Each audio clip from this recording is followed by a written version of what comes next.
Boa tarde, queridos. Graça e paz do Senhor Jesus, amém? Você está feliz nessa tarde? Você está feliz? Por que você está feliz nessa tarde? Por que você está feliz nessa tarde? Por quê? Quero ouvir. Teu nome está escrito no livro da vida. Se Jesus voltar hoje, nós nos encontraremos com eles nos ares.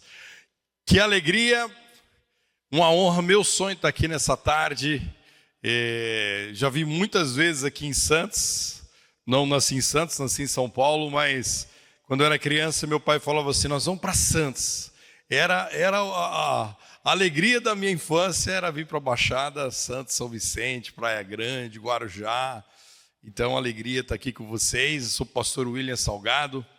Desculpa os maridos apaixonados aí, mas eu sou casado com a morena mais linda da galáxia. Está aqui a minha esposa Tânia, eu pedi para eles ficarem em pé. A minha esposa Tânia, meu filho Lucas, minha filha Tayane, namorado dela, o Alan, que se Deus quiser é nosso futuro genro, né? Meu sonho. E nós somos seus missionários de missões nacionais. Moramos na cidade de Campinas, saímos hoje cedo lá de Campinas. E uma alegria estar aqui e que a gente venha passar um final de semana, que Deus venha falar conosco poderosamente. Eu creio que Deus quer mudar a história da nossa vida. E eu desculpo falar isso para você, você corre um sério risco desse final de semana de Deus mudar a história da tua vida. E quando o propósito do Senhor é alinhar a nossa vida com o centro da vontade dEle. Contando um pouquinho da nossa história, eu nasci na cidade de São Paulo, eu saí de São Paulo com o falecimento do meu pai, em 87, não conhecia Jesus, pastor Éder talvez não conheça essa história. Eu era um baterista de uma banda de heavy metal na cidade de São Paulo, trabalhava no Mapping, o falecido Mapping, não sei se vocês lembram, falecido Mapping, né? O Renê lembra, né, Renê? Venha correndo o Mapping, chega a hora Mapping, é a liquidação. Mas por causa do falecimento do meu pai, eu mudei para Campo Grande para trabalhar, sustentar a família, e lá eu conheço Jesus, nós nos casamos, voltei, né? Nós já namorávamos quando eu morava em São Paulo, mas aí o namoro ficou mais sério, e aí nós nos casamos, nasceram os filhos, e há aproximadamente 2 anos atrás, Deus falou, acabou seu tempo lá em Campo Grande. Campo Grande nós fomos, comecei meu ministério num pequeno grupo. Na verdade, o pastor Gilson Breder começou um protótipo, e nós começamos um protótipo com ele, e a igreja tinha naquela época mais ou menos assim quando começamos o protótipo, 1.500 pessoas, 1.200, 1.500 pessoas. Aí eu fui líder de pequeno grupo, nós multiplicamos o nosso pequeno grupo algumas vezes, fomos na supervisão, nós ficamos como supervisores um tempo, aí achava aquilo muito enfadonho, muito fiscalizador, deixamos a supervisão, conto isso no livro que Deus me deu a oportunidade de escrever, Supervisão, a Arte de Aliviar a Mochila do Líder. E aí voltamos do zero, começamos um PGM lá em casa com um casal de amigos, e aí, contando assim uma experiência para você, nosso pequeno grupo era uma multidão de 5 pessoas. Eu, a Tânia, minha esposa, mais um casal de amigos, mais uma irmã nova decidida, a filha dela, que era especial, e o Lucas, que era um bebê. E aí eu lembro que quando nós tínhamos as reuniões do PGM, tinha uma rede lá em casa, aquela menina que era especial, o Lucas era um bebezinho, e ela colocava ele na rede assim, ficava rodando o Lucas. E eu conduzindo a reunião e ela rodando o Lucas assim. Isso é coisa de PG, pequeno grupo, né? E desse pequeno grupo nós multiplicamos várias e várias vezes, e aí nós somos de novo supervisores, coordenadores, pastores de rede. Quando nós éramos pastores de redes, aquele único PGM, nós chegamos a em torno de 100 pequenos grupos. A igreja sai de 1.200, 1.500 membros para em torno de 6.000 membros num período de 15 anos.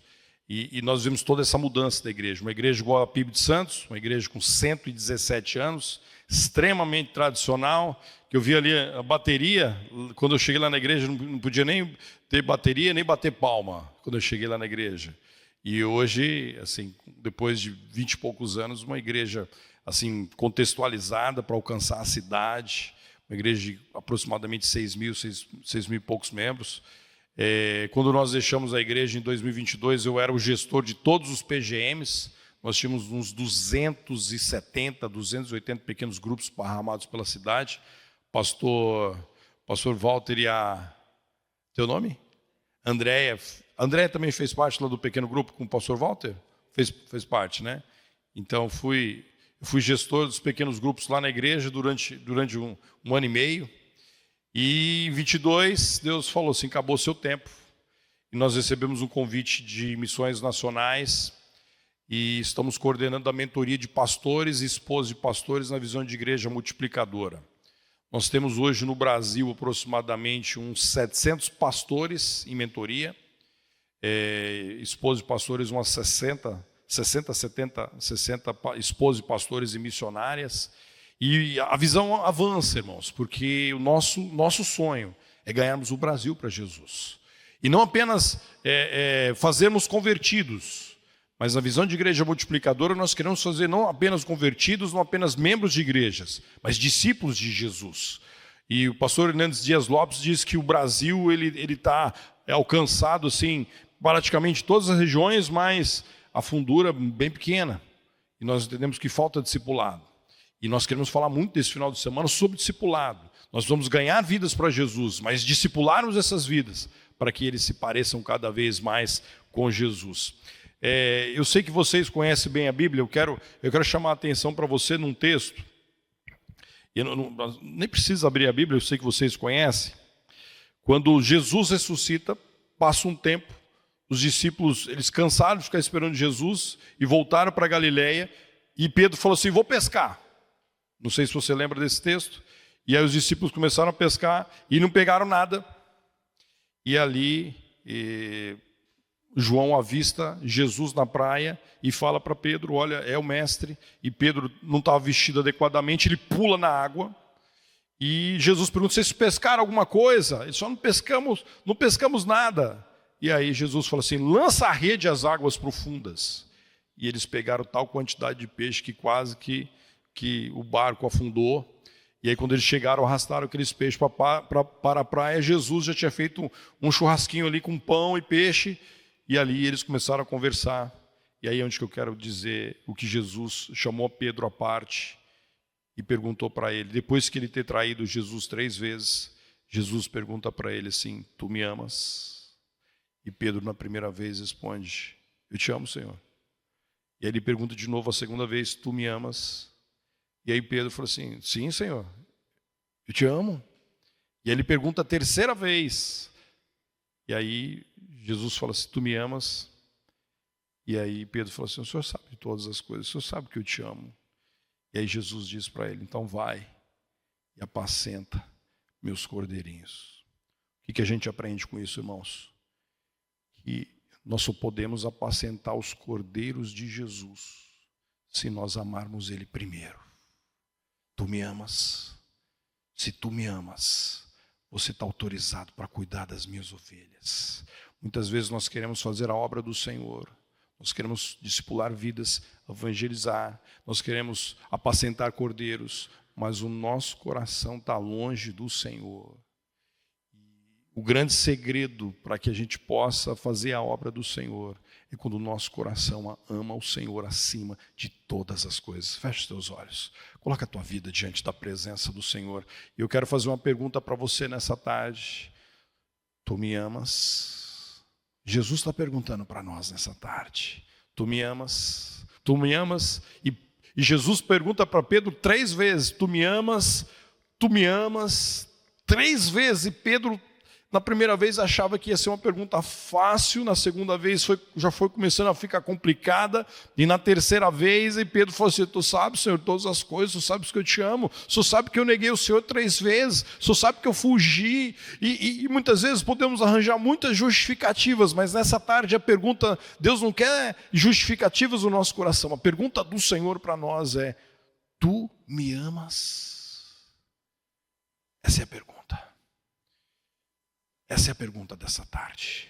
Deus te trouxe lá da sua casa, para que você faça uma reflexão da tua vida, dos seus propósitos. Você pode ter muitos propósitos na vida, muitos sonhos, Mas a nossa vida, ela começa a ter sentido de verdade quando a gente responde essa pergunta: tu me amas? Tu me amas? E nós queremos responder como Pedro: o Senhor sabe, Pai, todas as coisas. O Senhor sabe que eu te amo.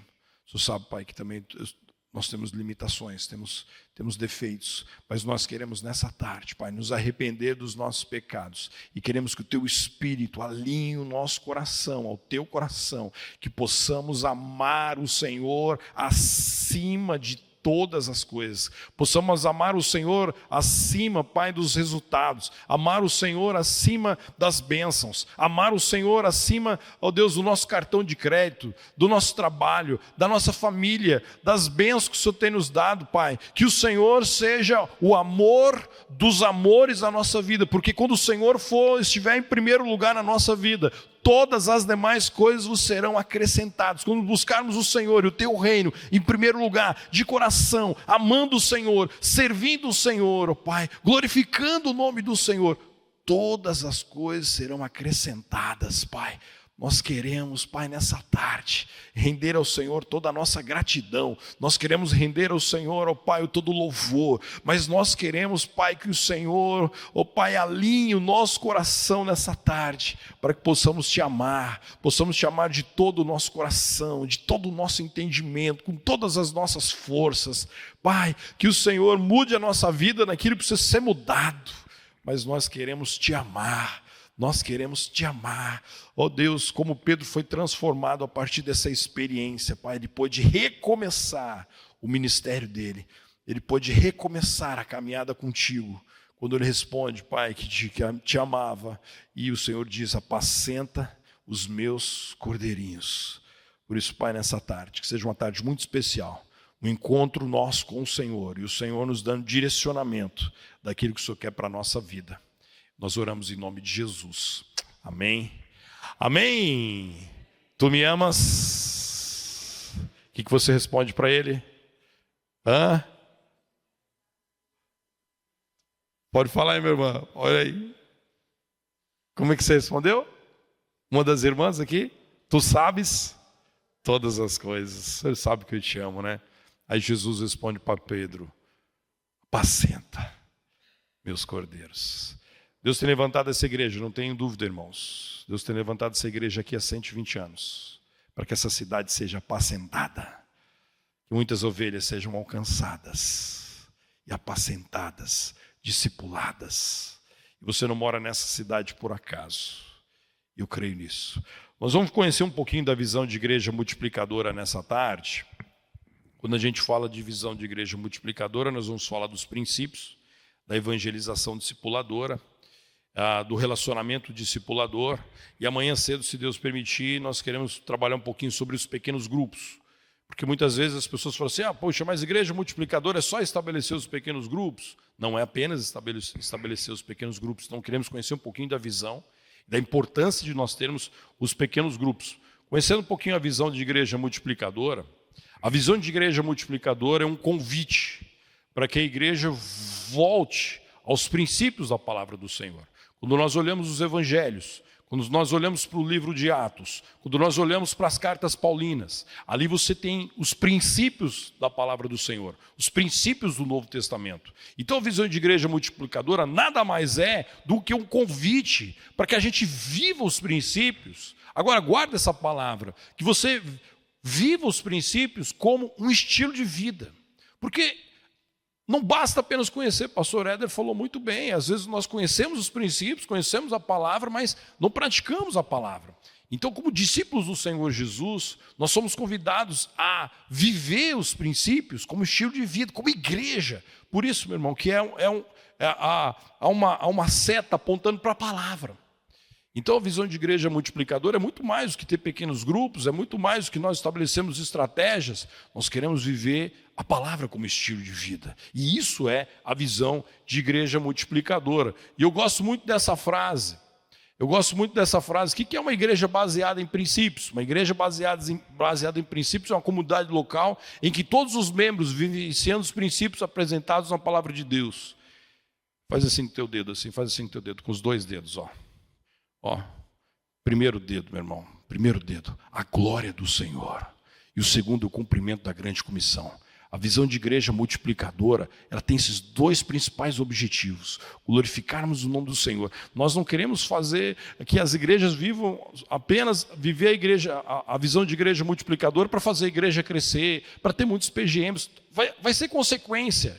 Nós queremos que cada igreja viva a visão de igreja multiplicadora, para que o nome do Senhor seja glorificado. Nós somos perseguidores da glória do Senhor. Nós queremos que a glória do Senhor encha a cidade de Santos e a Baixada Santista, meu irmão.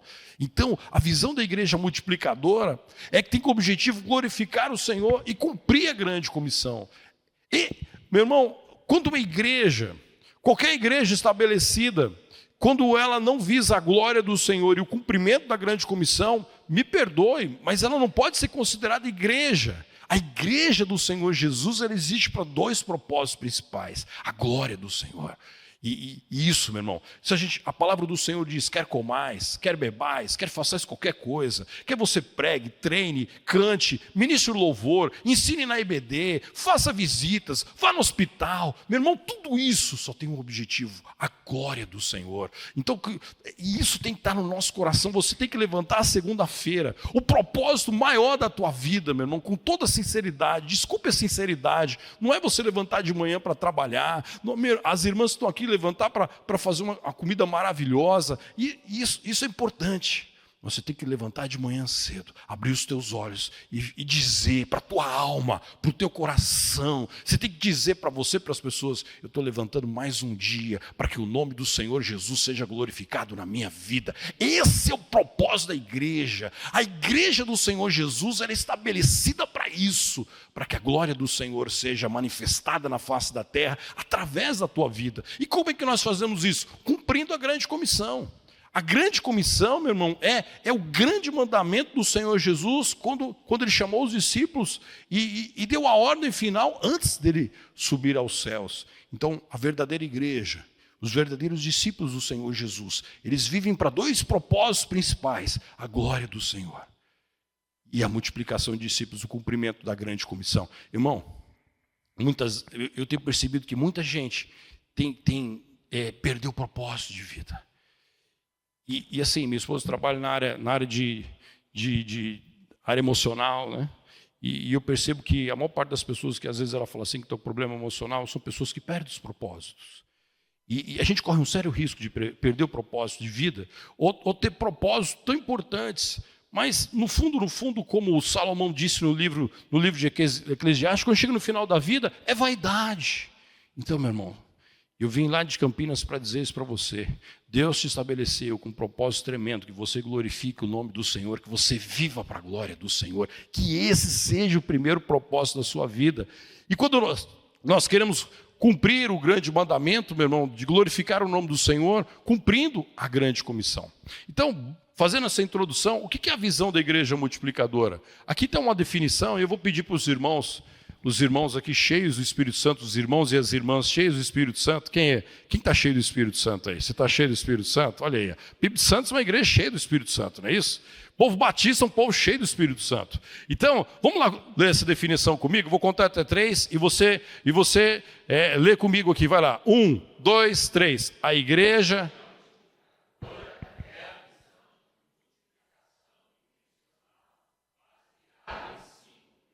Amém. Vamos até as palavras que estão escritas, grifadas ali em vermelho. Quais são as 3 palavras que estão grifadas em vermelho? Primeira, qual que é? Intencional. Segundo, princípios. Terceiro, se você entender essas 3 palavras, você vai entender o que é a visão.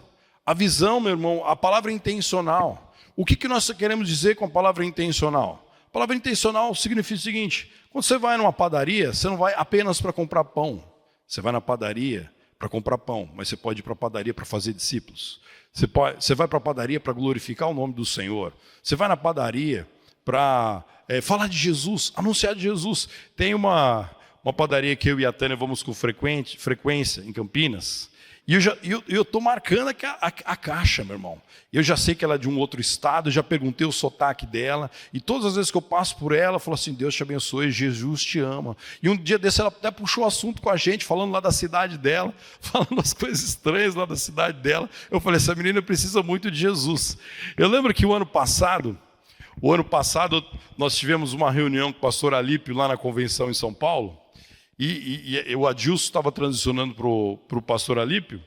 E aí, a reunião era para terminar umas 3 horas da tarde. Eu falei, beleza, você sai 3 horas da tarde de São Paulo, é tranquilo. Aí você pega ali a Marginal Tietê, rapidinho eu estou em casa. Aqui, meu irmão, a reunião foi terminar às 5 horas da tarde. E 5 horas da tarde, ali perto da região da convenção, é um trânsito para chegar na Marginal. Aí a hora que eu entro, pego o carro assim, e eu entro ali perto da Marginal Tietê, ali, meu irmão, tudo congestionado, e o ponteiro de combustível só descendo. Eu falei, meu Deus, eu tenho que abastecer esse carro. E aí, no meio daquele trânsito, aí eu entro no posto de combustível, e aí tinha uma fila lá para chegar, e aí quando chegou a minha vez, a frentista falou assim, etanol ou gasolina? Eu falei, gasolina. Ela falou assim, comum ou aditivada? Eu falei assim, qual que está mais barato? Ela falou, está o mesmo preço. Eu falei, então põe aditivada, meu sonho é você colocar aditivada. Aí ela falou assim, quanto que eu ponho? Eu falei, pode encher, gasolina em São Paulo um pouquinho mais barato que em Campinas. Eu falei, pode encher o tanque.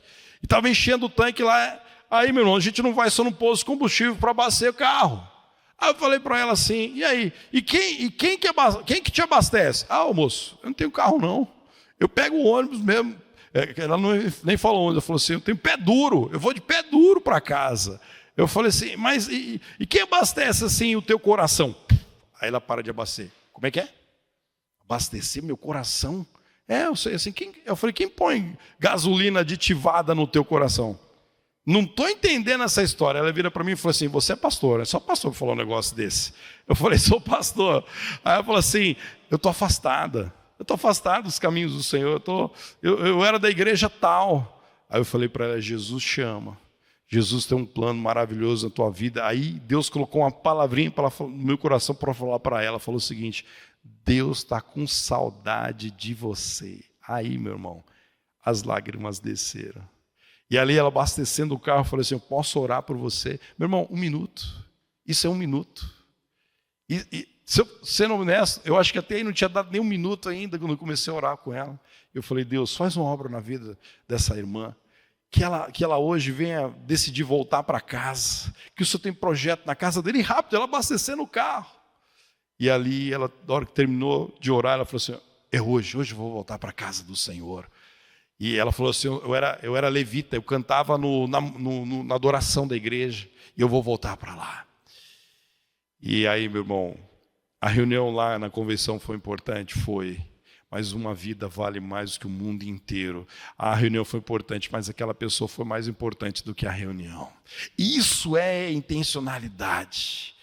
É você aproveitar as oportunidades. E assim, uma coisa que eu aprendi muito com o pastor Gilson lá em Campo Grande, que nós fazemos discípulos, irmãos. Guarda essa frase.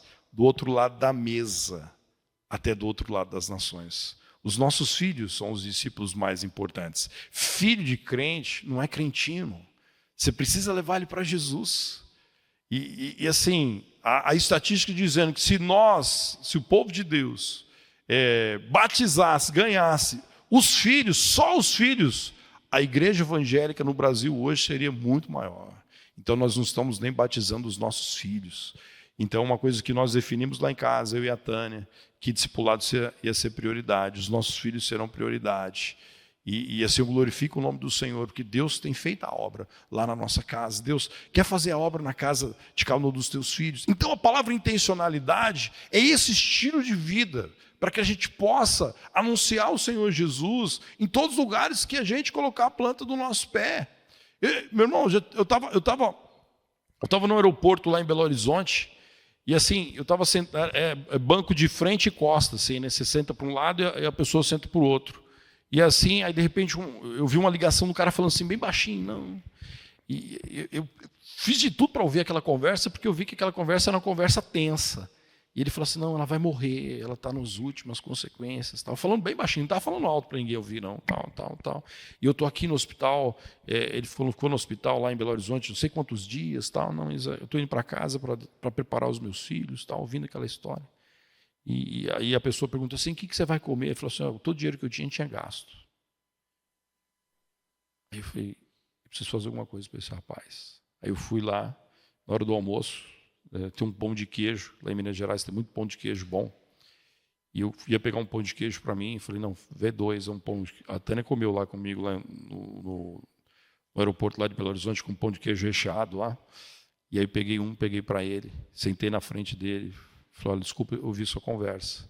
Ele ficou muito constrangido, assim, falei, meus sentimentos pela tua esposa, mas eu quero dizer para você que Jesus te ama, e Jesus mandou trazer esse pão de queijo para você.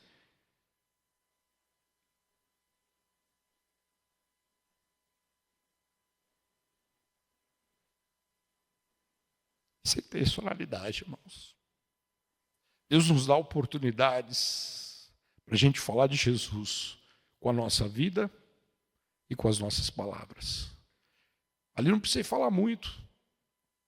A atitude prega. O exemplo arrasta, grita. Então, você já imaginou, meu irmão, uma igreja vivendo intencionalidade? Uma igreja saindo para trabalhar na segunda-feira, os estudantes indo para a escola, os universitários entrando nas universidades, os professores entrando na sala de aula.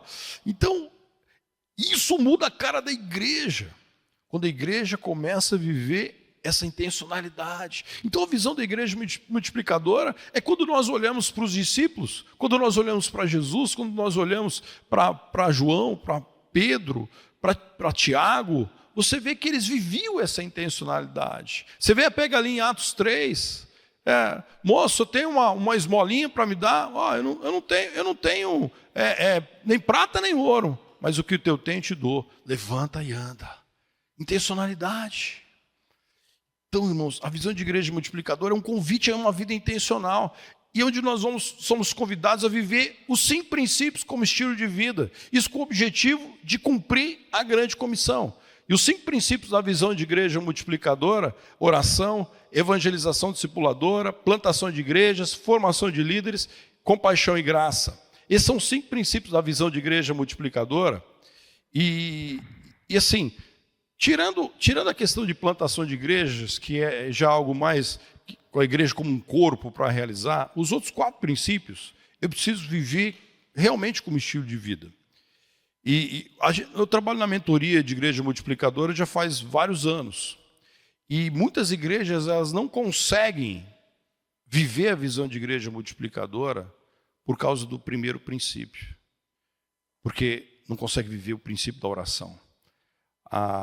O pastor Fabrício Freitas, um dos escritores dos livros da visão de igreja multiplicadora, diz o seguinte, que a visão de igreja multiplicadora é uma igreja em avivamento.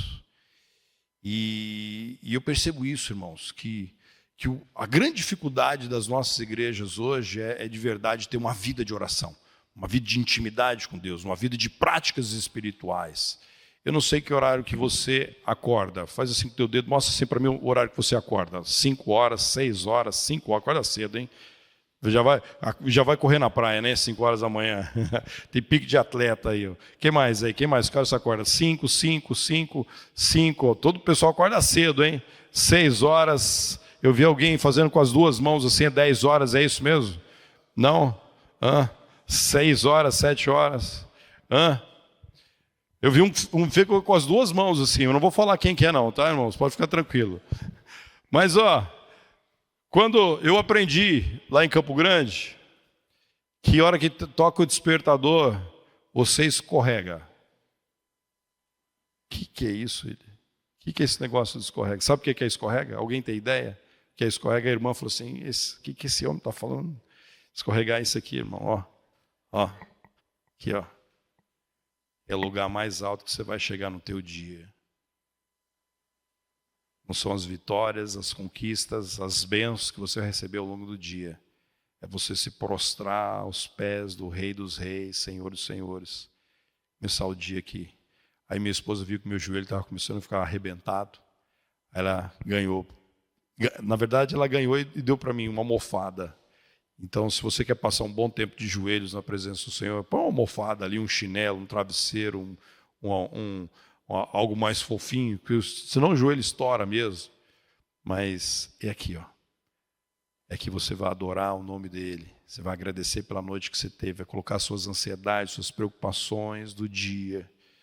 E você já imaginou 100, 200 pessoas de uma igreja, 300 pessoas começando o dia aos pés do Rei dos Reis, Senhor dos Senhores.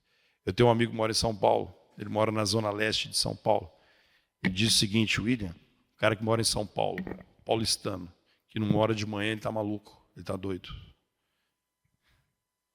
É muito risco.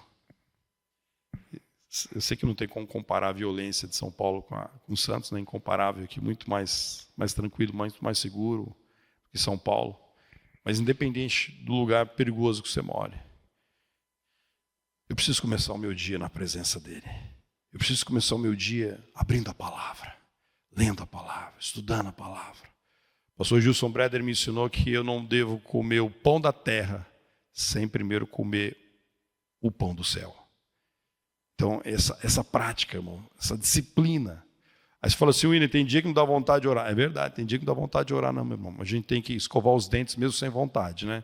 Quem é casado aqui? Quem é casado aqui? Quem é casado? Os maridões. Você já pensou um dia ficar sem escovar, meu irmão? Não dá certo, não. A esposa vai ficar chateada, entendeu? Aí tu escova os dentes. Mesma coisa orar. Tem dia, meu irmão, que a gente está com vontade imensa de orar. Tem dia que a gente não está com aquela vontade de orar. Mas eu oro mesmo assim e falo para Deus: Deus, não estou com vontade de orar não, mas eu quero. E aí, quando a gente é sincero na presença do Senhor, Deus começa a falar no nosso coração. O primeiro princípio da visão de igreja multiplicadora é oração. Não é apenas falar de oração, não. A igreja precisa orar, os pastores precisam orar, a liderança precisa orar. É assim... Quando você olha para o ministério de Jesus, Jesus sendo 100% Deus e 100% homem, Jesus ele começa o ministério dele orando, ele desenvolve todo o ministério dele orando. Há vários textos no Evangelho dizendo que Jesus saía cedo a orar, à parte. E Jesus termina o ministério dele lá na cruz de braços abertos, orando. E a igreja primitiva, na mesma pegada, em Atos capítulo 2, quando o Espírito Santo desce, a igreja estava fazendo o quê? Estava numa reunião de oração. Então, eu quero desafiar você, irmão, eu não sei quanto tempo você ora por dia, mas eu quero desafiar você, que talvez essa seja a parte mais importante desse treinamento dessa tarde. Deus quer mudar a tua vida de oração. Deus quer mudar o tempo que você investe na presença dEle. Eu quero te dar uma dica.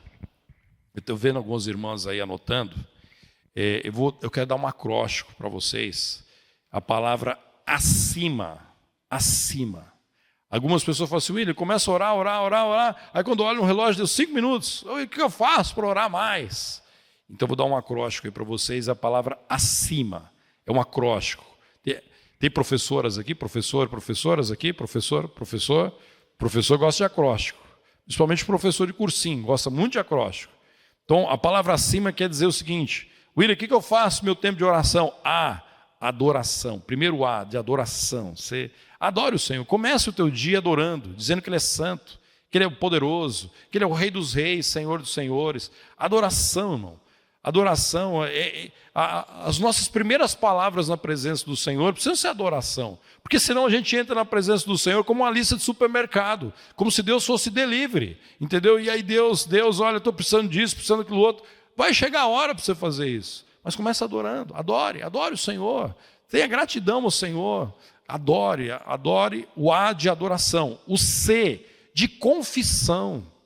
Nós precisamos, quando a gente começa a adorar o Senhor, o Espírito Santo começa a trabalhar na nossa vida sobre os nossos pecados, sobre as nossas falhas, aquilo que a gente falou que não devia ter falado, aquela atitude mais grosseira, a atitude que a gente teria que ter tido e não tivemos. Então, a confissão é respiração espiritual, porque é como se a gente estivesse inalando na adoração e exalando para o Senhor o nosso pecado, tirando para fora o gás carbônico espiritual. Então nós precisamos, meu irmão, todos os dias, e muitas vezes você vai orar como o salmista: sonda-me, ó Deus, e vê se em mim algum caminho mau. E o Espírito Santo sempre fala, meu irmão, as nossas falhas. Então o A de adoração, o C de confissão, E de intercessão, há muita gente que precisa de intercessão, missionários, pessoas que estão doentes nas igrejas, os seus pastores, as autoridades. A palavra do Senhor recomenda que nós precisamos orar por todas as nossas autoridades, são boas ou não são boas. Nós precisamos orar, meu irmão, por todas as autoridades constituídas. Nós precisamos orar, meu irmão, para aquelas pessoas que ainda não conhecem Jesus. Então a intercessão é algo assim impressionante. Há pessoas que você ora que talvez você é a única pessoa na face da terra que está orando por essa pessoa. Você já parou para pensar nisso? Intercessão. Deus, a palavra lá no Velho Testamento falava que o Senhor procurava alguém que estava na brecha. Quem que é a pessoa da brecha? É o intercessor. Uma igreja, meu irmão, saudável, ela tem muitos intercessores, muitas pessoas na brecha, pessoas que estão pagando o preço de oração. Então, o I de intercessão. O M, meu irmão, aí é os meus pedidos, são os meus pedidos, a minha família, o meu dia, a questão financeira, a minha saúde. Aí, meu irmão, você pode colocar aí os meus pedidos, o pão nosso de cada dia, Senhor, nos dai hoje. E o A, você tem que terminar a oração agradecendo. Agradeça ao Senhor. Então, a dica do acima. Então, eu tenho feito isso. Mas só posso orar assim? Não, meu irmão, você pode criar o seu acróstico, mas é uma maneira que esses elementos não podem faltar na nossa oração. Não pode faltar na nossa oração a adoração, não pode faltar na nossa oração a confissão, a intercessão, os meus pedidos e, principalmente, gratidão. Gratidão. Acima, ele começa com adoração e termina com agradecimento. William, posso agradecer antes de terminar a oração? Pode, meu irmão, não tem problema. Mas quando você vai terminar uma oração, sempre tem que terminar com gratidão. Senhor, obrigado. E o apóstolo Paulo nos ensina, né, que diz o seguinte, a palavra do Senhor diz que Ele fará infinitamente mais, além daquilo que nós pedimos ou pensamos. É uma expressão de gratidão. Então, o grande desafio da igreja multiplicadora é levar a igreja a orar, de verdade. E quando nós oramos no nosso quarto, a palavra do Senhor diz lá em Mateus capítulo 6, versículo 6, quando for orares, entra no teu quarto, fecha a tua porta, busca o teu pai que te vem em oculto, e o teu pai que te vem em oculto, ele te recompensará publicamente. Esse é um convite para a intimidade. Fecha a porta. Olha, vai ter horas que você vai orar em público, numa reunião de oração, numa vigília, no culto, sim. Tem algum problema? Nenhum, pelo contrário, isso é ótimo. Mas eu não posso viver da oração só na igreja. Eu preciso ter vida de oração em casa. E o convite é, fecha a porta do teu quarto, busca o teu pai. Quando você fecha a porta do teu quarto, a porta do céu se abre sobre a tua vida. Você já parou para pensar isso? Quando você fecha a porta do teu quarto, a porta do céu se abre. Porque ele diz, busca o teu pai. E o teu pai que te vê em oculto, ele te recompensará publicamente. Aquilo que você conquista no secreto, em oração, Deus vai te recompensar no teu ministério, na tua vida pública. Aquilo que você consegue no privado, Ele vai te recompensar no público. Isso é vida de oração, irmãos. Esse é o primeiro princípio da visão de igreja multiplicadora, uma igreja que ora, uma igreja que quer pagar o preço da vida de oração. E Deus tem falado no meu coração que as minhas maiores vitórias serão alcançadas de joelhos, não é pela força do meu braço. Olha aqui para mim, meu irmão, presta atenção. Talvez você está passando uma luta muito grande na tua vida. E talvez essa luta já faz muito tempo que você tem enfrentado. E Deus está te levando.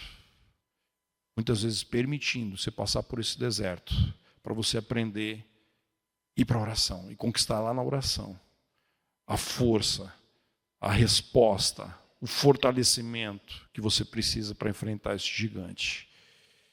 E muitas lutas que eu enfrentei, Deus não afastou o gigante, mas Deus me ensinou a enfrentar o gigante. O apóstolo Paulo, ele muitas vezes orou e falou, Senhor, afasta de mim esse espinho na carne. E Deus não afastou o espinho na carne dele, mas Deus ensinou ele a depender da graça do Senhor Jesus. A igreja, meu irmão, precisa orar. A sua casa precisa do seu lugar de oração.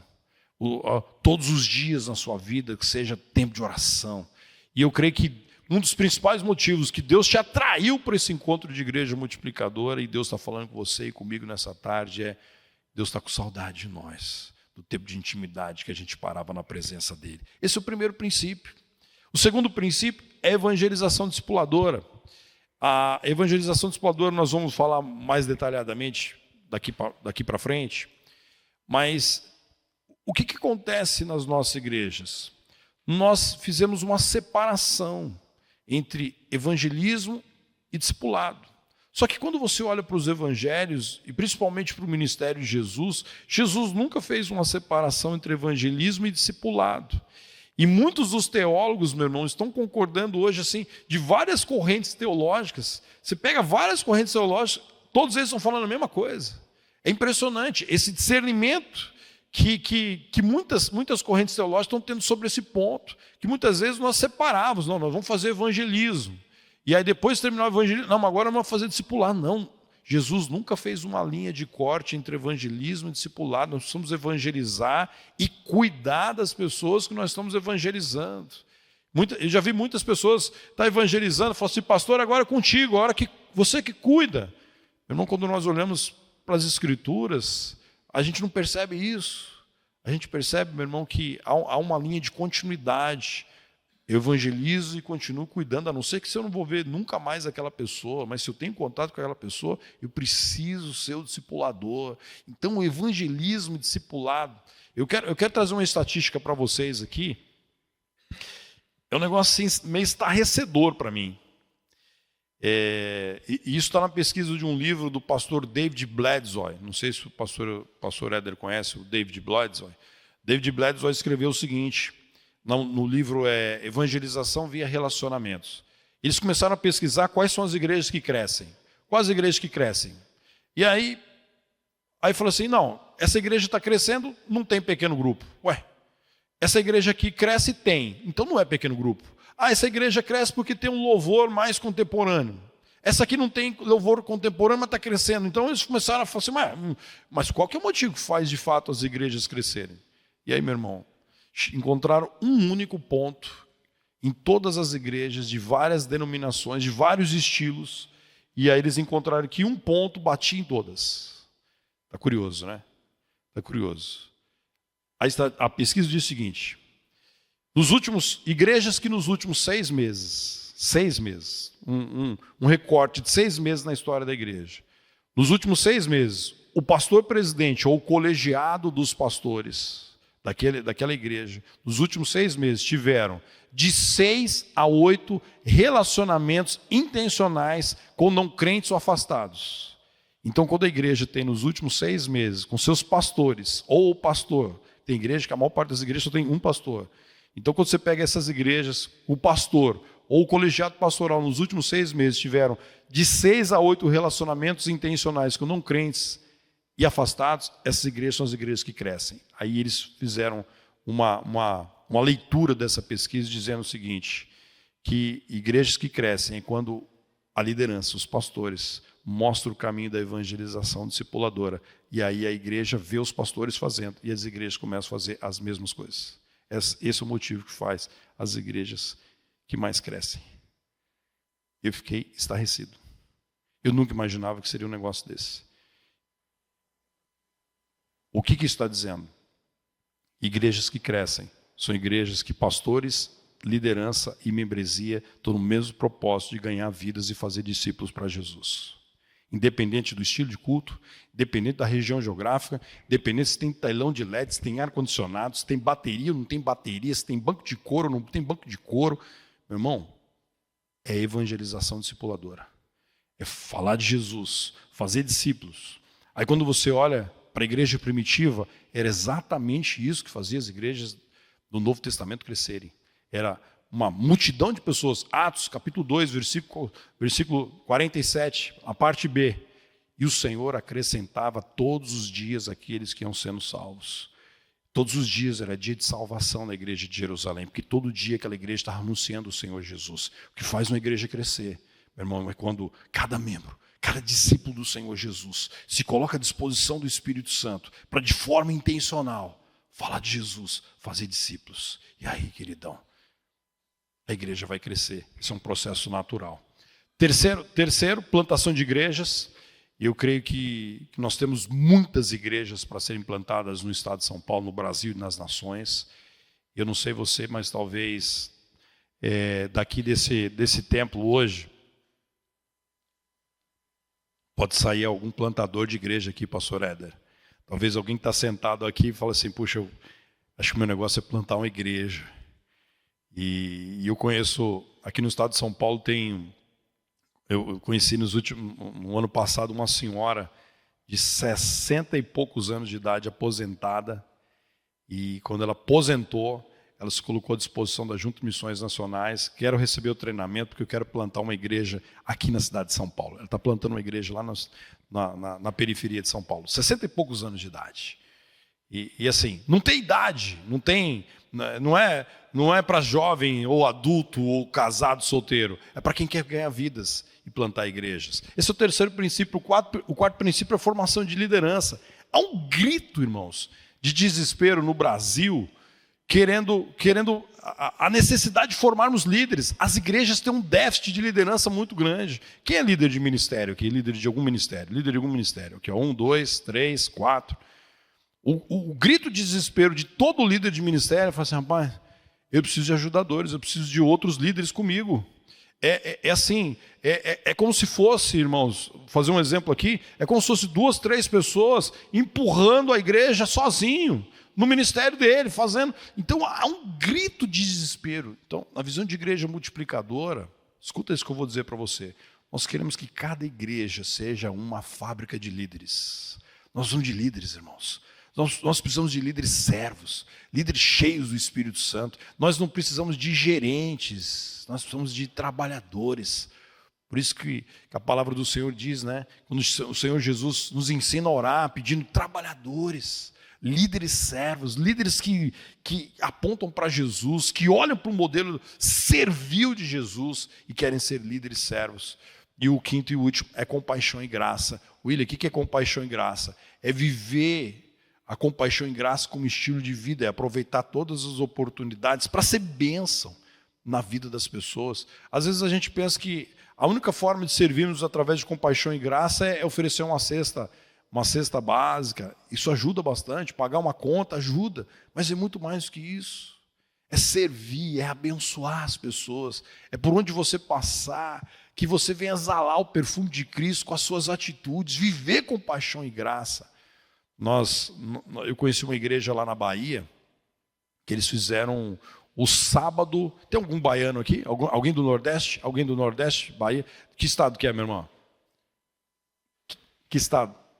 Da Bahia. Então, lá no seu estado, lá na Bahia, no sul da Bahia, quase divisa com Minas.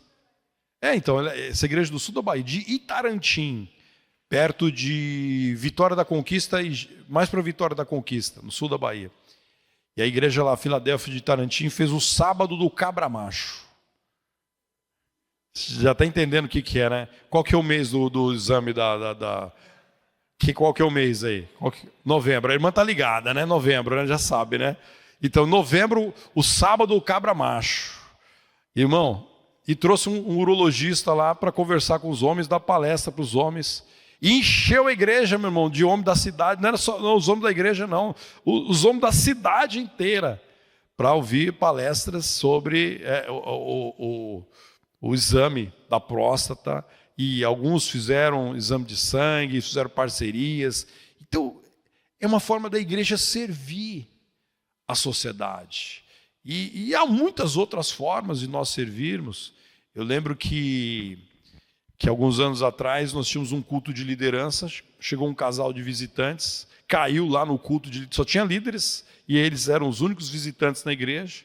E aí, na hora de apresentar os visitantes, eles levantaram a mão, ficaram muito constrangidos porque estavam no culto de líderes. E aí um dos nossos líderes chegou perto, começou a fazer amizade e tal. No final, eles iam voltar de ônibus, o nosso líder levou eles para casa. E quando chegou lá na casa deles, falou assim, por que vocês estão aqui em Campo Grande? Tal? O que está acontecendo com vocês? Eles tinham recebido uma proposta de emprego que não deu certo, e eles não tinham dinheiro para voltar para o estado deles, estavam lá num quartinho, cedido, e a única coisa que aquela família tinha era um colchão. Mais nada. Não tinha uma geladeira, não tinha um fogão, não tinha comida, não tinha dinheiro. E aí ele ora com aquela família, aí tinha um grupo dos líderes. E o nosso líder, ele fala assim, irmãos, essa situação dessa família, o que nós vamos fazer? Irmão, em 24 horas, a aproximadamente, em 24 horas, os líderes e os pequenos grupos multiplicadores, nós mobiliamos a casa daquela família. Pessoas que tinham uma geladeira, assim, que ia trocar no final do ano, falaram assim, não, pode passar aqui, pegar minha geladeira, que eu vou comprar outra agora. E fomos. Pessoas foram doando cama, guarda-roupa, e as coisas foram chegando lá na casa do líder. E aí, se o caminhão estava quase para sair, ele falou assim, pastor, o caminhão já vai estar para sair. Eu falei, cara, o que está faltando aí? Aí eu perguntei para a Tânia falou assim, olha, nós temos um botijão aqui, botijão de gás. Eu falei, e aí? Ele já conseguiu botijão de gás? Não, pastor, não tem botijão de gás. Então, já agora pode contar. Quando eu cheguei lá, o caminhão estava para sair, só colocamos o botijão de gás e o caminhão saiu. Compaixão e graça. Servir. E assim, irmãos, os nossos líderes, os nossos membros de PGMs, numa situação financeira bem difícil. Mas quando o coração do povo se inclina a dar, a servir, a amar, você não tem ideia do poder da igreja, do poder da unidade, quando o povo começa a amar e querer servir. Nós temos experiências lá de PGM que trocaram telhados das casas dos irmãos. Temos experiências de irmãos que deram carro para outro irmão. E um ganhou um Corolla, ele lembra como se fosse hoje, mora num bairro bem simples.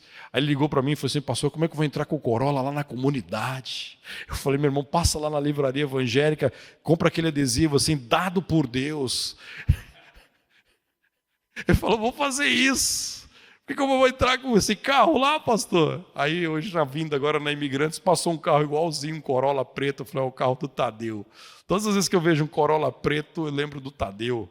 Que ele não tinha nenhum. Tinha um carro bem velhinho, né? Só vinha quebrando. Aí o irmão falou assim: Deus colocou no meu coração dar esse carro para você. É a igreja. Isso é igreja multiplicadora, irmãos. É a igreja que ora, é a igreja que ama. E a igreja, meu irmão, que quer multiplicar discípulos. Isso é a igreja multiplicadora. Agora imagine nós vivendo esses princípios em pequenos grupos, nas casas. Vivendo aqui no templo, mas também vivendo nas casas. É isso que é a visão de igreja multiplicadora. Uma igreja simples, uma igreja de relacionamento. Uma igreja, meu irmão, que só quer glorificar o nome do Senhor e cumprir a grande comissão. Então, falar da visão de igreja multiplicadora é algo muito simples, porque foi isso que nós vivemos nos últimos anos. Uma igreja extremamente tradicional para virar uma igreja relacional, uma igreja intencional, querendo ganhar a cidade para Jesus. Então, esses 5 princípios, eles devem funcionar como uma engrenagem. Não é assim, agora esse mês é o mês que nós vamos orar. Agora esse é o mês, vamos viver com paixão e graça. Meu irmão, a igreja não pode viver disso. Isso tem que funcionar todo o tempo. Uma engrenagem impulsiona a outra. Onde o centro das engrenagens, a gente sabe que é a oração que faz a igreja avançar, é a oração que trabalha no coração dos irmãos para viver com paixão e graça, é a oração que impulsiona o nosso coração a viver a evangelização discipuladora. Então, no fundo, a visão da igreja multiplicadora são essas 5 engrenagens funcionando no dia a dia. Isso é a visão de igreja multiplicadora. Uau! Que bênção, hein? Porque esse é o chamado da igreja. Portanto, ide, fazer discípulos. E nós fazemos discípulos como? Debaixo da autoridade de Jesus. Ele mesmo diz, foi-me dada toda a autoridade nos céus e na terra. Nós fazemos discípulos no poder e na autoridade de Jesus. E o mais gostoso disso, meu irmão, e o último versículo, a última parte é tremenda. E eis que estou convosco todos os dias até a consumação dos séculos. Quando você decide fazer discípulos, o Senhor Jesus vai estar sempre com você. Ainda que você ande pelo vale da sombra da morte, Ele vai estar contigo. E esse é o texto da chamada igreja. E uma vez eu sentei com um dos maiores escritores da área de pequenos grupos, o pastor Joel Kominski, e eu conversando com ele ali, tentando me expressar com o intérprete, ele falou assim: William, qual que é o seu medo em relação ao pequeno grupo? Eu falei para ele: meu pastor, o meu medo em relação aos pequenos grupos é quando os pequenos grupos deixam de fazer discípulos e vire apenas um grupo de amigos, só encontro por encontro, O encontro é muito joia, mas esse encontro precisa ser intencional para cumprirmos a grande comissão. Quando o templo, quando o culto, quando o pequeno grupo, quando as reuniões, quando os eventos, eles deixam de fazer discípulos, eles perdem a noção de ser igreja. Então, tudo que a gente vai fazer na vida, irmãos, talvez você é líder de ministério e você está passando por muitas lutas. Eu quero reforçar o conceito inicial que nós afirmamos no começo aqui. Quer comais, quer bebais, quer façais qualquer coisa, faça tudo para a glória do Senhor e para o cumprimento da grande comissão. E tudo aquilo que não visa a glória do Senhor e não visa a grande comissão, a gente precisa rever na igreja. Será que isso, de fato, ele glorifica o nome do Senhor? Será que algo na minha vida que está deixando de glorificar o nome do Senhor? Algo na minha vida, no meu ministério, que não está gerando novos discípulos, não está cooperando para a grande comissão? E às vezes a gente está perdendo tempo, gastando tempo e fazendo coisas que não é a essência da igreja. Quando nós olhamos para a igreja precisa ser pautada nas Escrituras. E quando nós olhamos para as Escrituras, o foco da igreja é a glória do Senhor e o cumprimento da grande comissão.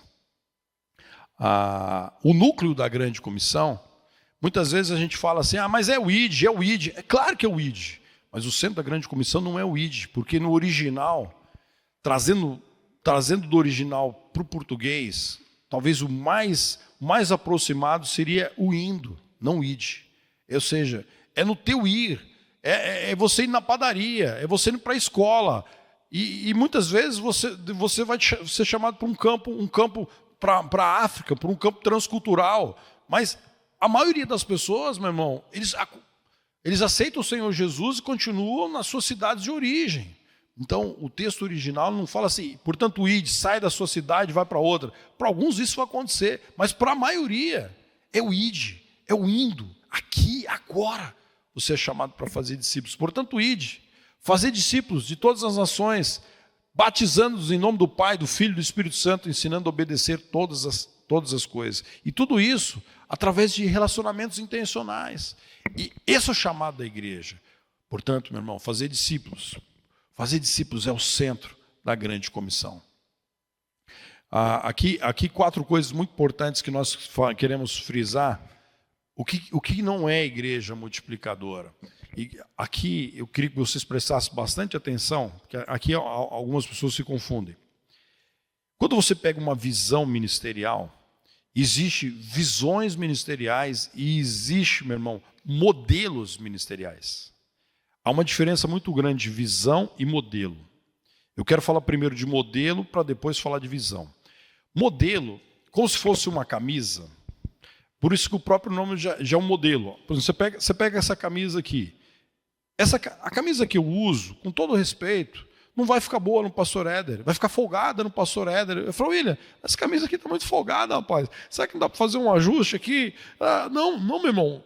É o modelo, você tem que usar esse modelo. Então, quando você pega uma visão, um propósito ministerial, que é um modelo, você tem que fazer exatamente conforme está ali naquele modelo. É um modelo, você tem que copiar e fazer na íntegra. Eu já vivi na igreja lá em Campo Grande um modelo. E é muito complicado. Porque o modelo, meu irmão, em alguns pontos, a gente nunca conseguia viver aquilo ali. E a gente falou assim, não estou conseguindo se adaptar a isso aqui. Então, modelo... Eu não queria usar essa palavra, mas é algo engessado. Você tem que usar o modelo e fazer o modelo exatamente como foi preconizado. E os líderes dos modelos falam assim, você não está cumprindo isso, por isso que não está dando certo. E a gente tem que baixar a cabeça e falar, não estou conseguindo viver isso. Isso é modelo. Willy, tem vantagens e desvantagens? Tem. Tem modelos que são bons? Tem, mas o problema do modelo é que você tem que fazer exatamente. E igreja batista, irmão, você pega 10 igrejas batistas, as 11 são diferentes, entendeu? Cada igreja batista tem um jeitão. Então, você trabalhar um modelo na igreja batista é muito complicado. Agora, a visão, o que é a visão? A visão, meu irmão, ela é baseada em princípios. Como que a PIB de Santos vai trabalhar a visão da oração? É a PIB de Santos que sabe qual é o jeitão dela. Como é que a PIB de Santos vai trabalhar a formação de liderança? É do jeitão da PIB. É o princípio que tem o valor. Eu não sei se os irmãos estão me compreendendo. Quem está me compreendendo? Está compreendendo? Então, Podemos seguir a diferença entre modelo e princípio? Então, a visão de igreja multiplicadora não é modelo, é visão. E aí a visão adapta conforme a necessidade, o jeitão da igreja. Isso que é gostoso. Quando eu vi isso, eu me apaixonei. Porque cada igreja tem seu jeitão.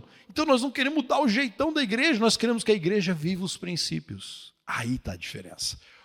Por exemplo, outra coisa que não é igreja multiplicadora é que é PGM. É porque muita gente fala assim, não, agora eu sou igreja multiplicadora, eu tenho PGM. Tá, mas só dizer que tem um PGM, os pequenos grupos, isso não valida que ela é uma igreja multiplicadora. O que valida uma igreja multiplicadora é quando ela vive os princípios. Principalmente os princípios no PGM. Entendeu? Então, o PGM é o melhor ambiente para nós vivermos os princípios. Mas se eu tiver apenas PGM, mas não estiver vivendo os princípios, aí eu não sei se eu sou igreja multiplicadora de fato. Outra coisa que não é igreja multiplicadora, um conjunto de materiais. Isso é pergunta de pastores. Além do pastor Éder, tem outro pastor aqui? Tem outro pastor aqui no nosso meio? Tem algum outro pastor? Pastorzão. Pastorzão vai me entender. Como que é teu nome, querido? Mauro. Pastor Mauro.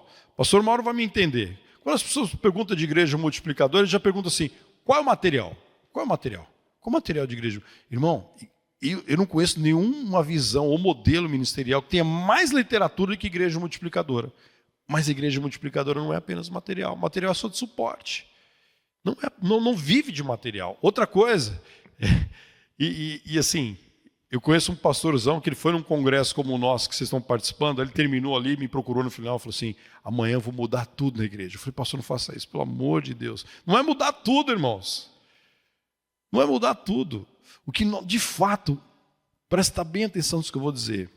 A visão de igreja multiplicadora, ela quer transformar a igreja vivendo os princípios como estilo de vida. De uma igreja que seja uma igreja discipuladora. Tudo apontando para a grande comissão, tudo apontando para a glória exclusiva do nosso Deus. Uma igreja discipular, isso aqui são 3 pontos muito importantes. Quando nós falamos que o nosso foco é viver uma igreja discipular, é a conexão do culto com o pequeno grupo e o discipulado. As 3 partes conversando entre si. Ou seja, chegou alguém aqui no culto, no domingo, um visitante, eu vou encaminhar para o pequeno grupo. Chegando lá no pequeno grupo, eu posso conseguir alguém do pequeno grupo para cuidar daquele visitante. Você está entendendo? É uma igreja, isso é um termo que vocês vão talvez ouvir pela primeira vez. É uma igreja de 3 motores. Primeiro motor, a celebração, os cultos, a IBD, as atividades ministeriais. E isso é fundamental a igreja ter. Toda igreja precisa ter seus cultos, suas celebrações, suas reuniões. Aí eu preciso ter um pequeno grupo, PGM, nós vamos trabalhar amanhã cedo. E o PGM é um segundo motor da igreja. O PGM traz pessoas para a igreja pode trazer pessoas para o PGM, é uma mão dupla. E pessoas que estão sofrendo aqui num culto, eu posso pegar um líder aqui e falar, Renê, chegou aqui um casal aqui, Renê que está sofrendo, dá para levar lá para o seu PGM, Renê? O Renê abraça esse casal que está sofrendo lá no PGM dele, o PGM dele todo começa a cuidar daquela vida. Então, meu irmão, assim, as igrejas que trabalham com esses 3 motores, a tendência de viver igreja saudável, igreja crescente, é um negócio tremendo. Agora, lá no pequeno grupo, eu preciso ter discipulado também. Dentro do PGM é um ambiente fantástico para criar as duplas de discipulado. E quando não dá para discipular todo mundo, alguns PGMs fazem grupos de homens dentro do PGM e grupos de mulheres. E ali as mulheres cuidam das mulheres, os homens cuidam dos homens. O que eles estudam nesse grupo, meu irmão? A Bíblia. E lá no grupo de discipulado você faz as duplas, um cuidando do outro. Vamos supor que nós somos aqui um PGM aqui, e aqui entre nós a gente faz, o PGM se reúne no tal dia, mas nós 4 aqui, os 4 homens do PGM, um começa a cuidar do outro, começa a discipular o outro. Aí a gente vai ganhando amizade, aí como que é teu nome mesmo? Júlio. Aí eu começo a caminhar com o Júlio, o pastor Éder começa a caminhar com Renan. Renan, começa a caminhar com o Renan. E a gente vai criando as duplas. E assim, o discipulado vai crescendo na igreja. E aí, esse discipulado não pode parar aqui só para dentro. Eu tenho que mirar para fora, alcançar as pessoas que não conhecem Jesus ainda e trazer essas pessoas para o nosso PGM. Eu tenho uma estatística, assim, a estatística diz o seguinte, até os anos 80, tem alguém aqui que aceitou Jesus nos anos 80? Os anos 80 aqui, anos 80, ok. Anos 90, quem aceitou Jesus nos anos 90? Entrou na igreja nos anos 90. Ok. Até os anos 80, final dos anos 80 e anos 90, o que acontecia? A média de visitantes por igrejas chegava até 30%. Qualquer culto que você ia nos anos 80, 90, numa igreja batista, aqui não põe denominação, mas o pastor falava assim, tem algum visitante? Chegava até 30%, final dos anos 80. Anos 90 para cá, isso foi caindo, cada vez mais caindo. O que acontece hoje, irmão? São 40 anos depois dos anos 80, praticamente, né? 34 anos depois dos anos 80, 30 anos depois dos anos 80. O que acontece hoje? A maior parte dos seus amigos, eles têm dificuldade de vir num templo evangélico. Amigos seus que não são crentes, eles têm dificuldade num templo evangélico. Por quê? A mídia trabalhou pesado. Isso é um problema. Um outro problema principal foram os escândalos. Por exemplo, todos os dias a minha esposa me mostra um escândalo. Olha, igreja tal, pastor tal, foi pego fazendo isso. Cara, isso é terrível. Isso respinga, meu irmão, na igreja do Senhor Jesus. Então as pessoas falam assim, rapaz, eu vou para a igreja, vão tirar meu dinheiro. Vão para a igreja, o que vão fazer? Eu vou cair endemoniado lá, porque eles veem alguns programas de televisão e falam, rapaz, não vou na igreja não, vai que eu fico endemoniado lá. Então as pessoas têm medo de entrar num templo evangélico. Eu, quando eu era recém-convertido, eu chegava na rua, falava assim, olha, nós vamos ter um culto aqui, está aqui um folheto, vai ter um culto hoje à noite, você pode vir? Vou. Hoje se eu fazer isso, meu irmão, um cara pega o meu folheto e joga no lixo. Nem todas as pessoas, mas boa parte das pessoas acabam reagindo assim. Então, mudou muito a questão de você trazer um não crente para a igreja. Mas um amigo teu, se você chamar ele para ir na tua casa, é muito mais fácil do que ele entrar num templo evangélico. Principalmente se for um teu aniversário. Se você usar de forma intencional o teu aniversário, você trazer um amigo, e lá no teu aniversário você pede a palavra, fala assim, eu quero agradecer a presença de todos vocês. Mas eu quero falar um pouquinho, eu queria 5 minutos, só 5 minutos de atenção de vocês. Aí você é o aniversariante mesmo. Quero só 5 minutos, nem isso, 4 minutos da atenção de vocês. Eu quero contar a minha história. E ali você fala de como era a sua vida antes, como é que Jesus entrou na sua vida e como é a sua vida hoje. E você pode até fazer um apelo, se alguém está ali que não conhece Jesus, e falar, olha, abre aspas, todas as quintas-feiras, nesse mesmo horário aqui em casa, nós temos, e isso que você está ouvindo aqui, do decorrer da semana, nós vamos estar falando de Jesus, vamos querendo orar por você, e você é o nosso convidado. Meu irmão, até isso não é tão fácil. Até levar pessoas para um pequeno grupo não é fácil, mas é mais fácil levar as pessoas para um pequeno grupo na tua casa do que para um templo, num culto evangélico. Isso as estatísticas dizem. Agora, o terceiro ponto no discipulado. Talvez ele não vá no pequeno grupo, mas você pode ir lá na casa dele. Você pode marcar um horário e falar assim, rapaz, quero fazer um estudo bíblico com você, quero orar com você. Assim foi a minha experiência com o Gilson. O Gilson, ele era casado com uma irmã da igreja, e a irmã era crente, membro da igreja, e o Gilson nunca tinha aceitado Jesus. E a esposa dele tem um câncer. Nós fomos visitar a esposa dele. E lá na visita, eu percebi que o carro dele estava com os pneus bem careca e o carro dele era igual ao meu. Eu tinha acabado de trocar os pneus. Eu falei, Gilson, passa lá em casa amanhã para você pegar uns pneus, está um pouquinho melhor. E quando ele foi pegar os pneus, eu trouxe ele para dentro. Falei assim, antes de você pegar o pneu, vamos tomar um café comigo. E eu viro para ele e falei assim, rapaz, que dificuldade tua esposa com câncer, como é que você está? Aí o cara desmancha. Pastor, eu não sei o que eu faço da minha vida. Eu não sei o que eu vou fazer da minha vida sem a minha esposa. Eu falei, vamos fazer o seguinte. Toda segunda-feira, 7 horas da manhã, antes de ir para o trabalho, passa aqui, eu quero orar por você e para sua esposa. Ele falou, você pode fazer isso por mim? Eu falei, claro, meu sonho. Toda segunda-feira, 7 horas da manhã, estava o Gilson lá em casa. E aí eu comprei uma Bíblia para ele, e eu falei, rapaz, você vai lendo a Bíblia, você vai lendo a Bíblia na tua casa, e quando a gente se encontrar aqui na segunda-feira, você vai falar os textos que mais chamam a atenção, que você for com dúvida. E eu fui discipulando ele assim. Até que eu digo, papai do céu levou a esposa dele para a glória. Só que ele aceitou Jesus, foi batizado. No velório, fiquei o tempo todo ao lado dele, no velório da esposa. E ele, em todo o tempo, firme no Senhor Jesus. Então, meu irmão, o que eu estou querendo dizer para você, que uma igreja discipular é uma igreja que trabalha o discipulado nas casas, tem o pequeno grupo e tem o culto, a celebração. E essa junção desses 3 elementos são 3 motores, 3 oportunidades de você fazer discípulos, alcançar pessoas para o Senhor Jesus. Você alcança pessoas no 1 a 1, você alcança pessoas num pequeno grupo, e você alcança pessoas quando o pastor faz um apelo lá na igreja, no culto. Então, quando você coloca esses três motores para trabalharem simultaneamente, se prepare, que as igrejas começam a trabalhar isso, elas começam a viver coisas tremendas, coisas sobrenaturais. Amém? A evangelização discipuladora é um retorno, é um convite à evangelização relacional, dos relacionamentos. A outra estatística do Instituto Haggai, alguém aqui não sabe o que é o Haggai? O Instituto Haggai de Pesquisas? O Instituto Haggai hoje, ele é um instituto de pesquisa e capacitação de líderes no meio evangélico, talvez o instituto mais importante hoje a nível mundial. Então ele treina líderes, pastores, missionários no mundo inteiro.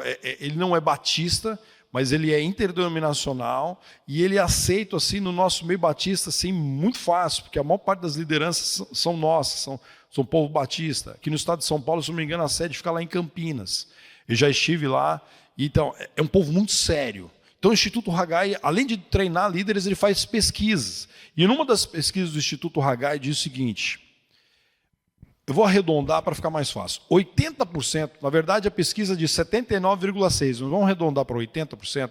80% das pessoas que estão numa igreja evangélica, que são membros, já integraram uma igreja evangélica, 80% das pessoas, eles estão na igreja direta ou indiretamente por causa de alguém, um pai, uma mãe, uma avó, um amigo de trabalho, um amigo de faculdade, alguém que influenciou a vida dele e ajudou o processo de integrar ele na igreja. Quero fazer essa pesquisa aqui.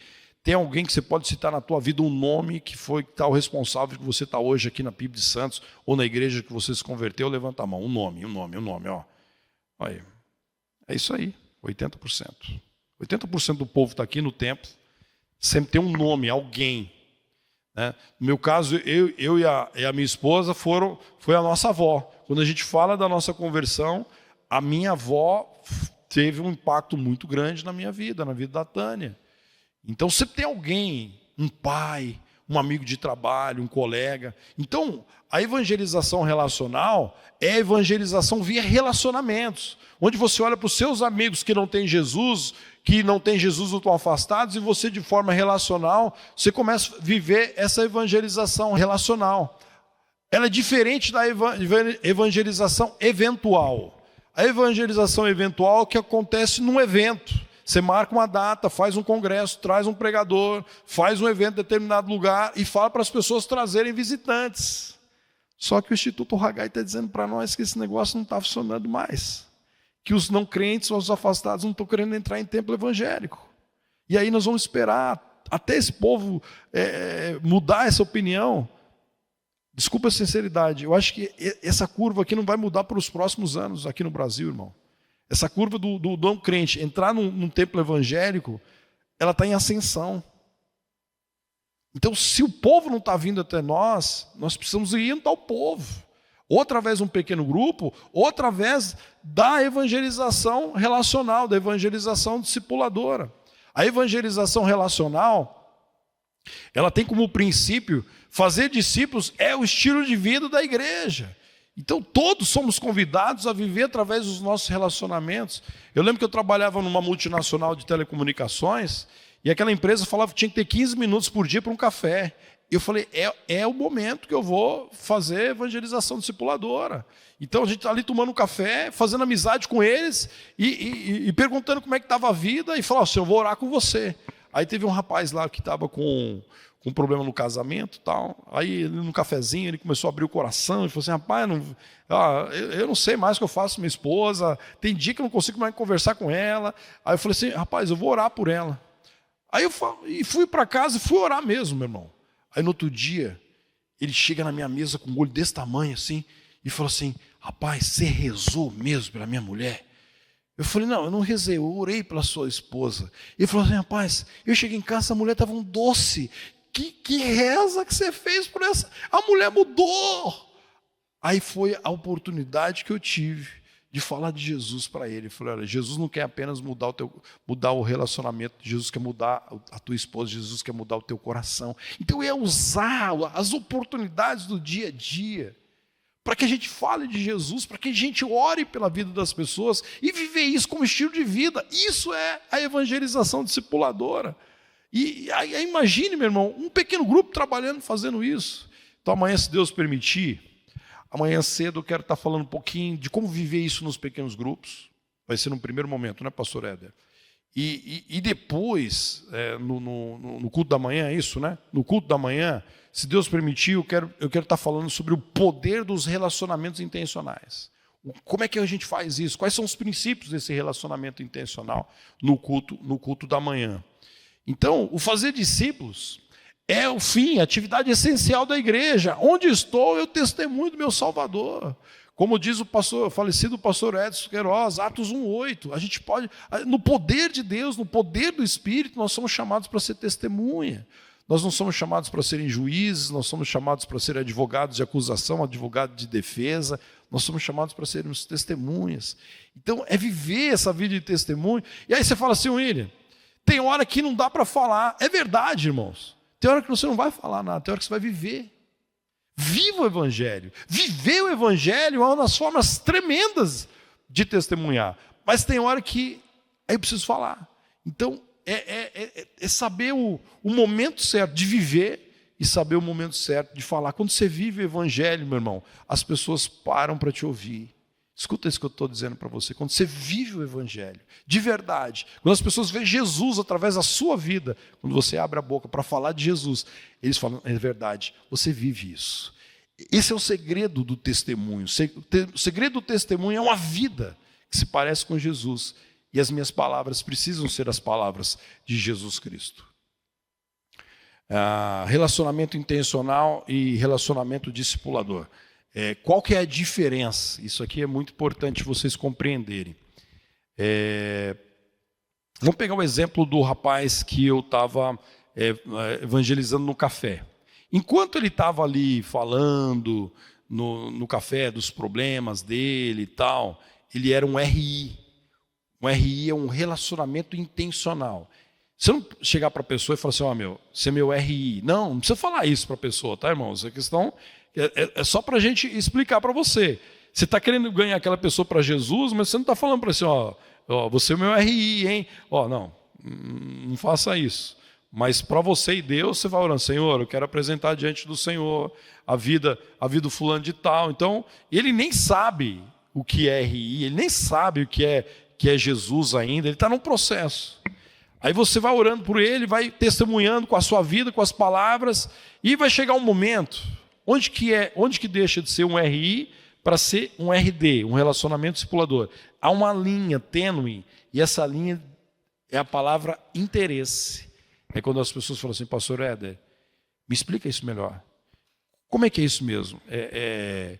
Aí o pastor Éder falou assim, rapaz, eu posso fazer um estudo bíblico com você, eu posso fazer um discipulado com você para te explicar mais a Bíblia? Quero, pastor Éder. Aí ele deixa de ser um RI e agora é um RD. O interesse, quando a pessoa demonstra interesse, ou a pessoa pode falar assim, rapaz, me leva lá naquele seu pequeno grupo lá, você fala tanto desse pequeno grupo, já vira RD, porque ele já está demonstrando interesse. Me leva na sua igreja. Renan, me leva na sua igreja. Opa, já está demonstrando interesse. Então, a linha que diferencia um relacionamento intencional do relacionamento discipulador é o interesse. Se a pessoa demonstrou interesse, meu irmão, querido, é uma grande, é algo assim extraordinário. Você está querendo levar alguém para Jesus e ele começa a demonstrar interesse. Ô, Renan, me explica esse negócio aí para mim aí de vida eterna. Me explica esse negócio que Jesus perdoa os pecados. Ele está demonstrando interesse. Irmão, olha aqui para mim. Presta atenção. Nesse ano ainda de 2024, Jesus quer colocar vidas, pessoas que você vai ser instrumento para levar ele para conhecer o Senhor Jesus.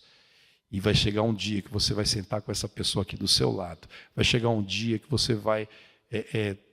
aqui o batismo é feito aqui mesmo? Aqui atrás. Vai chegar um dia que você vai estar aqui, ó, tirando fotografia daquela pessoa que Deus vai colocar no teu caminho, para que você venha falar dele, que você venha testemunhar, para que essa vida venha conhecer o Senhor Jesus. Se prepare, você corre um sério risco. Você corre um sério risco disso acontecer. Fui no PGM esses dias com a minha esposa, aí tinha lá um rapaz, comecei a conversar com ele e falei assim, só falta se converter. E tem jeito de crente, fala de crente. Eu falei, cara, você nunca se batizou? Comecei a conversar com ele lá no cantinho. Eu falei assim, você não quer entregar a sua vida para Jesus? E aí o pastor Esdras ouviu aquela história ali, já pegou ele também, rapaz, vai ter batismo em agosto. E aí, meu irmão, foi assim uma conversa de 5 minutos. 5 minutos. Ele ali já estava se decidindo por Jesus, já tinha decidido até para ir para o batismo. E eu fico constrangido. É uma música. Eu sou péssimo de cantar música, irmãos, mas tem uma música que diz mais ou menos o seguinte, eu acho que até do Fernandinho, da Fernanda Brum, não sei, que diz mais ou menos o seguinte, que ele cresça e que eu diminua, que ele apareça e que eu me constranja. Quando essas coisas acontecerem na sua vida, você vai se constranger, você vai falar assim, eu sou tão pequeno, eu sou tão falho, e eu estou vendo o maior milagre que existe, meu irmão, que é o milagre do novo nascimento. Você sabia que o maior milagre que possa acontecer na vida de alguém não é um cara que tinha AIDS e não tem mais AIDS, o paralítico. Esses milagres, eles passam, são importantes. Tem vezes na nossa vida que a gente precisa de milagre, e o milagre é maravilhoso. Mas o maior milagre é o milagre do novo nascimento, aquela pessoa que estava indo para o inferno. Ter uma experiência com Jesus, ter seus pecados perdoados, seu nome escrito no livro da vida e agora em direção à glória. Esse é o maior milagre. Então, quando isso acontece, eu quero ficar constrangido muitas vezes. E quando acontece um milagre no novo nascimento, a gente tem que ter consciência absoluta que a gente não salva ninguém. É o Senhor que salva. É a ação sobrenatural do Espírito Santo para que a glória seja dada exclusivamente para Ele. Amém? Então, esse aqui é o diferencial entre relacionamento intencional e relacionamento discipulador. Onde tudo isso começa? Tudo isso começa, meu irmão, no cartão-alvo de oração. Então, você fala assim, William, como é que eu posso fazer esse cartão-alvo de oração? Posso fazer num papel? Pode. Eu, particularmente, meu irmão, se você colocar um papel na minha mão, eu vou perder. Eu vou perder qualquer papel que você me colocar na minha mão. O que eu faço? Você me dá um papel, eu tiro um print, jogo no meu arquivo, porque eu sou péssimo para guardar papel. Então, o que eu fiz? Eu fiz isso no meu celular. Você pode fazer isso no papel. Mas qual que é o objetivo disso aqui? É você orar por 5 pessoas. Eu comecei orando por 5, agora meu cartão-alvo de oração deve estar com uns 13, 14 pessoas. Vai surgindo alguém, e vai. Então, queridão, você está tirando foto aí, os slides são seus, tá? Se você quiser pegar aqui com o pastor e levar para casa e fazer o cartão-alvo para você, entre nós, a Junta de Missões Nacionais e a igreja, sem copyright, irmãos. Tudo isso aqui é de vocês. Vai colocar no grupo, entendeu? Beleza? Aqui não tem copyright, não. É tudo de vocês. Aqui é tudo povo batista, irmãos. Isso aqui é para que todos tenham um cartão-alvo de oração. Mas começa orando por 5 pessoas. William, não tenho 5, começa orando por uma pessoa. Uma pessoa. É alguém do seu relacionamento que não tem Jesus ou está afastado. Começa orando por ela diariamente. Então eu coloco aqui no meu celular para mim estar orando todos os dias eu oro lá para aquelas pessoas. E o último que entrou agora no meu cartão-alvo de oração é um primo. Porque eu tenho um primo que é convertido, e aí ele foi num velório de um membro da nossa família, e lá começou a falar de Jesus para esse nosso primo que não tem Jesus. Aí depois o meu primo que é convertido falou assim, o primão lá que não tem Jesus, ele ficou balançado. Vamos orar por ele? Você topa orar com ele? Eu falei, meu sonho é orar por ele. Então todos os dias nós estamos orando por esse mesmo primo. E a gente crê que ele está afastado. Filho de pastor. Afastado dos caminhos do Senhor. Nós estamos orando por ele. Ele vai se converter em nome de Jesus, irmão. Irmão, o pastor Samitip te diz o seguinte, que a oração chega na frente da evangelização. Quando você começa a orar, a oração já vai quebrantando o coração daquela pessoa. E quando você for evangelizar, o Espírito Santo já trabalhou o coração dele. Por isso que nos princípios da visão de igreja multiplicadora, tudo começa com oração. Porque a oração que faz os outros princípios funcionarem. A oração que faz a evangelização discipuladora. Então o objetivo aqui é você escolher 5 nomes, começar a orar diariamente por essas pessoas. E aqui está uma estratégia, uma sugestão de estratégia, um passo a passo. Qual que é o primeiro passo? Escreva o nome das pessoas no cartão, comece a orar por elas. É uma sugestão, tá, irmãos? Segundo passo, assim que começar por elas, diga para cada um delas. Eu mando áudio. Eu mando áudio de oração. Eu falo, olha, estou orando por você. Tem um amigo lá em Campinas. Como ele é uma pessoa pública, eu vou ter que... Eu sei que está gravando ali, não vou citar nomes. Então, tem um amigo que eu fiz lá em Campinas, que eu mando áudio de oração para ele. E eu pergunto, e aí, você tem algum pedido de oração, tal? E ele vem me passando, e eu estou orando. Eu creio que ele vai se converter também. Então, diga para elas que você está orando por elas, diariamente. Outro passo, depois de alguns dias orando, pergunte se ela tem algum pedido de oração. E aí, se tem algum pedido de oração? Se tem alguma pessoa que você possa... Algum pedido que eu possa estar orando por você? Outro passo, convide ela para um momento de comunhão.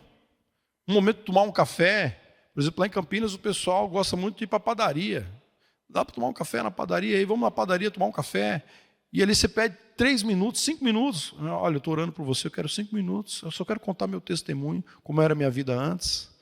Como é que eu aceitei Jesus e como é a minha vida hoje. Dizer que Jesus te ama, eu te amo também. E eu estou aqui, que eu quero orar por você, eu quero que você tenha experiência com Jesus. Irmão, esse é o 4º passo. 5º passo, convide essa pessoa para um pequeno grupo. E quando você tem um pequeno grupo, aí fica fantástico. Porque você faz aquele tempo de padaria, aquele tempo de conversa. Né? Se você quiser levar para a tua casa, se quer servir uma lasanha. Né? A Tânia mesmo ganhou muita gente para Jesus, porque ela te fazia uma lasanha lá extraordinária. E aí ela me ajudava bastante lá com os vizinhos, porque todo mundo queria comer a lasanha da Tânia, então facilitava bastante. Mas aí depois que você tem essa conversa, você leva ele para o pequeno grupo. Aí, meu irmão, o próprio pequeno grupo, na caminhada ali do pequeno grupo, o processo ele vai ficando muito mais tranquilo.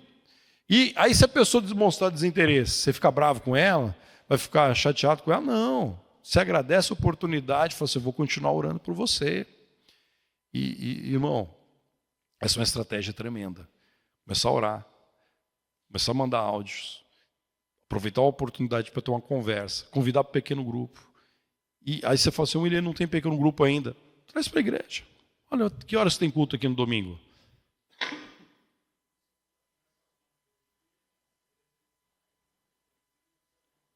Tem de manhã e tem de noite. Oportunidade. Eu não quero ir no culto ainda. Tudo bem, não tem problema. Vou continuar orando por você.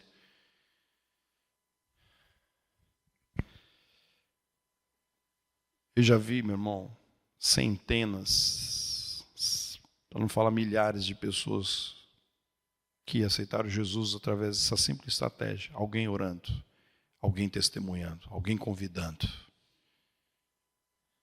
Você já imaginou numa igreja, uma PIB de Santos, você ter aí 10 pequenos grupos? 10 pequenos grupos orando. Se cada pequeno grupo tem 10 pessoas em média, 10 pessoas num pequeno grupo, são 50 pessoas alvos de oração.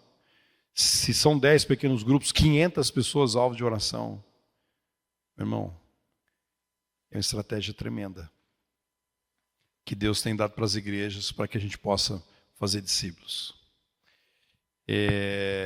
Essa aqui é uma foto, essa aqui é a garagem da nossa casa lá em Campo Grande. Isso aqui é um PGM que virou um GGM. Por que é um GGM? Porque era uma festa, era o dia da multiplicação, a maioria aí eram convidados. Metade desse povo que estava aí eram convidados. E muitos desses daí foram alcançados através de pequenos grupos, através de discipulado, através de cartão-alvo de oração. E a gente encheu aqui a varanda na nossa casa. E era uma multiplicação. Ali, tá ali o pastor Gilson, talvez você vai ver depois, a foto, ele tá abraçando o Yuri ali, amor? Eu que estou atrás do Yuri. O pastor Gilson está ali, né? Algum lugar. Esse dia choveu muito e a gente ia fazer a reunião aqui nessa varanda, mas choveu demais. A gente teve que levar para a sala, tivemos que tirar os sofás para as pessoas sentarem no chão. E foi uma noite inesquecível. De pessoas que se renderam a Jesus e hoje são líderes, alguns são pastores, são missionários. E quem sabe Deus vai fazer isso na varanda da sua casa, no seu apartamento, na sua sacada, trazendo vidas. As pessoas vão conhecer o Senhor Jesus. Aqui, esse foi o livro que eu tive a oportunidade de escrever, um livro lançado pela Livraria de Missões Nacionais, Supervisão à Arte e Aliviar a Mochila do Líder. E não sei se vocês estão vendo, esse rapaz está com a mão nas minhas costas. Dá para ver aí da foto? Eu estou com a camiseta azul, eu estou fazendo assim e o rapaz está com a mão nas minhas costas. Pastor Mauro, dá para ver aí? Esse rapaz ali, ele era um drogado, um morador de rua, que foi alcançado, foi discipulado, foi resgatado da rua. Hoje ele é casado, ele aceitou Jesus, ele é um dos maiores advogados que eu já vi na vida. E nessa época aqui ele estava multiplicando a supervisão, na verdade estava multiplicando a coordenação do Edson, ele estava sendo chamado para ser um coordenador. Ele ia liderar ali umas 150 pessoas. O ex-drogado, alcançado, morador de rua, o improvável, que Jesus resgatou, chamou, trabalhou, e ali agora era um líder que ia liderar aproximadamente 150 pessoas.